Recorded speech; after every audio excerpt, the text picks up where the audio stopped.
Shopping કરવા ગયા તા? હવે દેખશે ને એટલે પોટ્રેગન માખશે. હા ગઈ તી ને. શું આ ઝાડા પાડવાનું લઈ આવ્યા છો? એ ઝાડા એટલે તો ઓલા વયા દે પુસપુસિયા ઈ ઝાડા. જલપા બેન ઝાડા નહીં, ઝારા. દિવાલોમાં ક્યાંક ખૂણે ખાસ કે ઓલા થઈ ગયા હોય ને ઈ. હા હા સનલબેન ઈ જ કહું છું. કેટલાનું આવ્યું આ? ને કાઈ જાજી કિંમત નથી, 100 રૂપિયાનું આવ્યું. મારે ધૂંજાળા કરવા છે ને હું કો લેતી આવું. સારું તમે લઈ આવ્યા, મારે બાકી જ છે ધૂંજાળા. સનલબેન તમે કરી લ્યો પછી અમને આપજો. આથી લઈ જાજો. બીજું હું પટરેગન માંગી લીધું. સનલબેન આજ બપોરે વાસણ સાફ કરવાનું લિક્વિડ વેચવા વાળો ને બ્રશ ને ફિનાઇલ ને એવા આવવાના છે ભાઈ વેચવા. તો તમારે લેવું હોય ને તો કેજો. સારું થયું કીધું, મારે વાસણ સાફ કરવાનું લિક્વિડ ઓમે થઈ રહ્યું છે. હાથી પડકારો નાખજો ને આવે તઈએ. એ હા હા સારું મારે તો કામ છે. હાલો ચોકીદાર ઊભો જ હોય, હું કોણ લઈને આવે બધું એને ધ્યાનમાં હોય.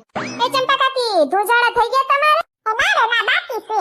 સોનલબેન છે ને ઓલું ધૂજાડા ખેરવાનું પીછડું લઈ આવ્યા છે, તમારે જોતું હોય તો કેજો. પોતાનું તો છે નહીં, પોતે તો પાછી વાપરવાય લઈ જાહે, પાછી તો બધાયને પાડે. સોનલબેન પીછડું લઈ આવ્યા. પીછડું તો તને મારવાની જરૂર છે.